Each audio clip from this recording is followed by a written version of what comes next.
Let me show you something that's so stupid that even I don't really know what the hell this is all about. But let me tell you, it's stupid, but it does work.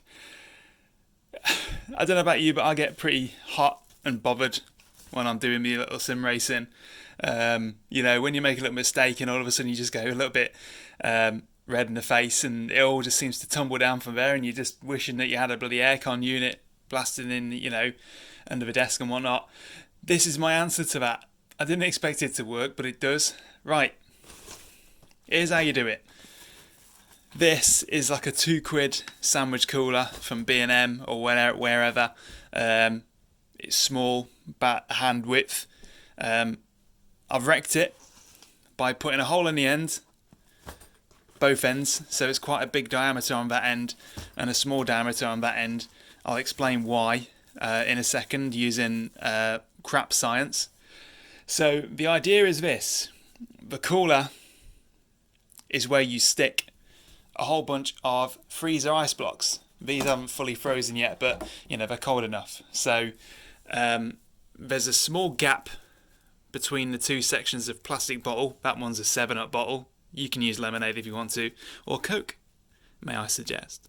But the point is that there's a gap between the two, and to try and keep the main ice blocks standing upright, there's a couple of slots in there. But in honesty, I think that so long as you arrange them in a certain way, I think you'll be okay. So here is how it looks fully assembled.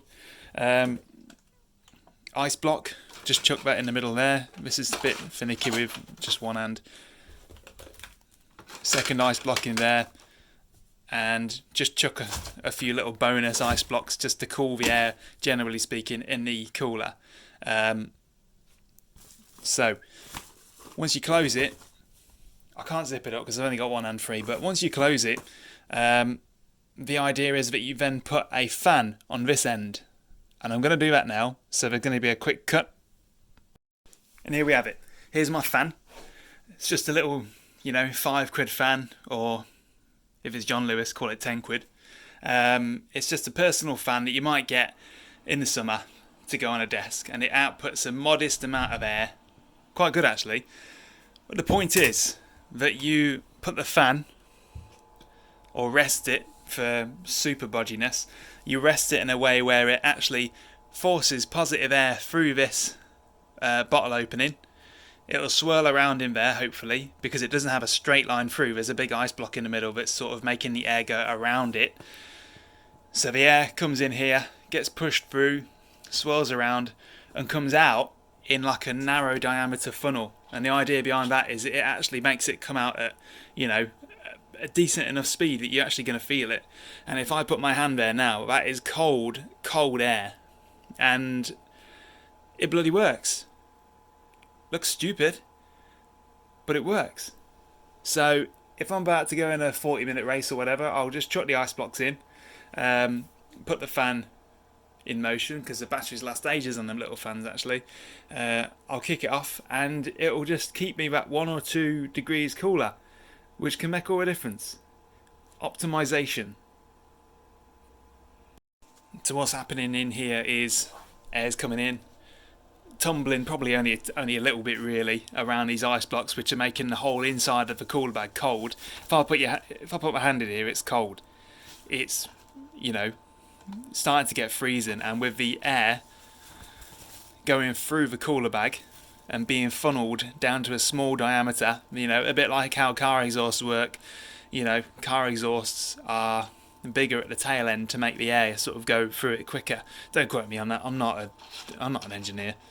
But by reducing the diameter of the actual opening, it actually forces it out fairly quickly and means that it's going to actually go where it's needed. You can point it at your face, point it at your feet, whatever you find gets hot when you start to sort of do a bit of wheel jockeying around the track, whatever the hell, just point it there and it'll work. And then you can stick the ice blocks back in the freezer to get cold again before your next race. Probably.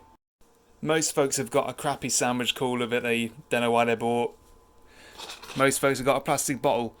Most folks have got ice blocks in the freezer that have stayed there for months and months and months because you never go camping. And most people have some form of rubbish USB fan that can be plugged in. This solution is completely cordless, but you know, it's going to be near your PC or your rig, so you can put a little corded fan in there. So long as the diameter of the fan is relatively close to whatever the hell you put on this end, then it's going to work. So, sweet. And that is the cold air combugioner.